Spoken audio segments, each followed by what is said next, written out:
first Medal of Honor awarded to a U.S. serviceman for action in Vietnam is presented to Captain Roger Dolan from Saugerties, New York, for his heroic action earlier in the year. Today is December 5th, 2023, and I would like to bring you this day in history. Captain Dolan and his Special Forces team were manning Camp Nhan Dong, a mountain outpost near the borders of Laos in North Vietnam, just before 2 o'clock in the morning on July 6, 1964. Hordes of Viet Cong attacked the camp. He was shot in the stomach, but Dolan stuffed a handkerchief into the wound, clinched up his belt, and kept fighting. He was wounded 3 more times, but he continued fighting, manning a mortar, throwing grenades at the enemy, and refusing medical attention. The battle ended early in the morning. 154 Viet Cong were killed during the battle. 2 Americans died and 7 were wounded. Over 50 South Vietnamese soldiers and Nung mercenaries were also killed during the action. Once the battle was over, Dolan allowed himself to be evacuated to a hospital in Saigon. He spent over a month before rejoining the surviving members of his Special Forces team. They completed their 6-month tour in Vietnam in November and flew home together. In a White House ceremony with Dolan's 9 surviving team members watching, President Lyndon B. Johnson present him with the Medal of Honor for conspicuous gallantry, extraordinary heroism, and intrepidity at the risk of his own life above and beyond the call of duty. Dolan, justifiably proud of his team, told the president the medal belongs to them too. Now I'd like to bring you another This Day in History. Eddie Murphy stars as the wisecracking detective Axel Foley in the action comedy Beverly Hills Cop, released in theaters on December 5, 1984. The movie marked the first major starring role for Murphy, who went on to become one of the top grossing actors in Hollywood.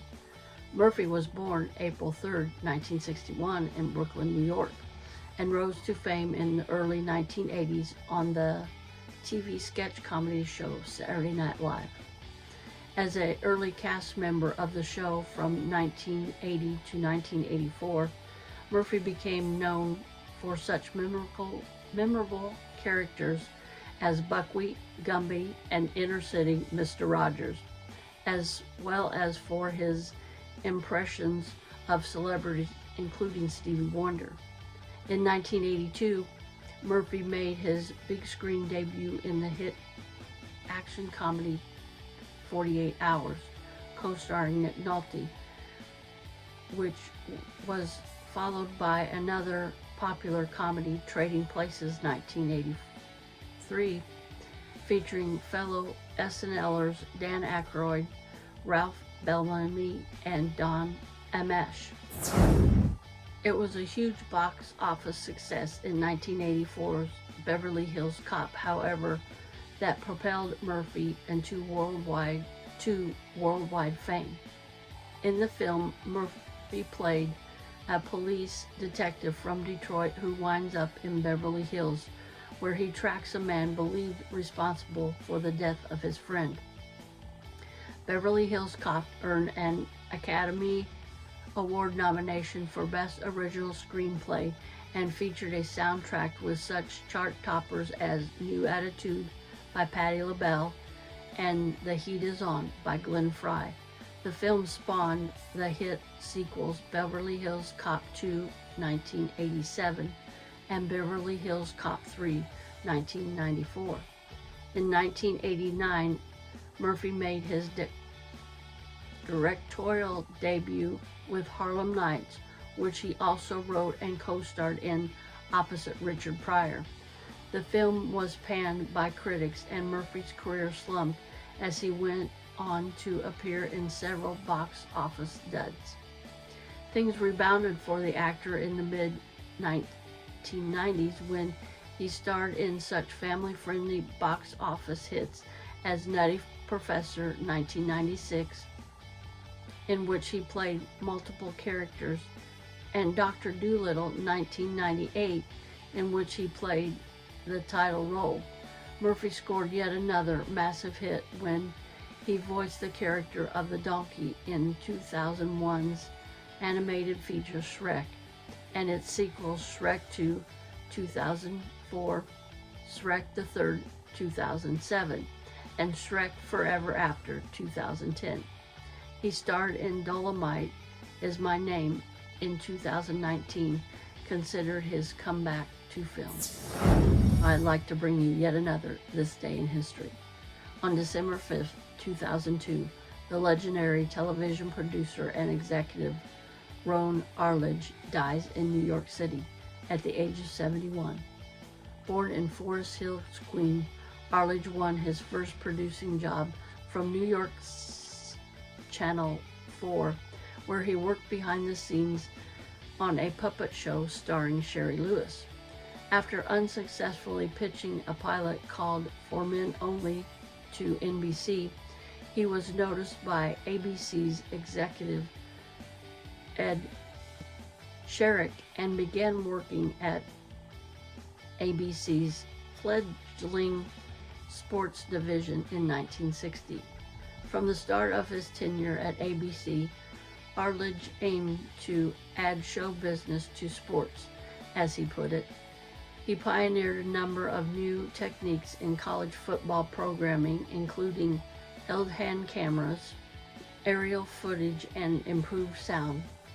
With Sherrick, he introduced ABC's Wide World of Sports, a weekly roundup of sporting events featuring many less mainstream sports from around the world, hosted by Jim McKay. The groundbreaking show became a hit, and by 1964, Arledge was a network vice president. He became president of ABC Sports 4 years later.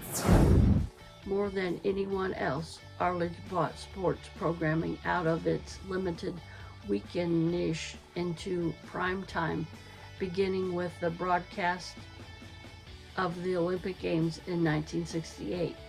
In 1970, Arledge solidified his impact with the premiere of Monday Night Football with Howard Cosell, Frank Gifford, and Don Meredith, which opened the floodgates for all major sports to move into prime time.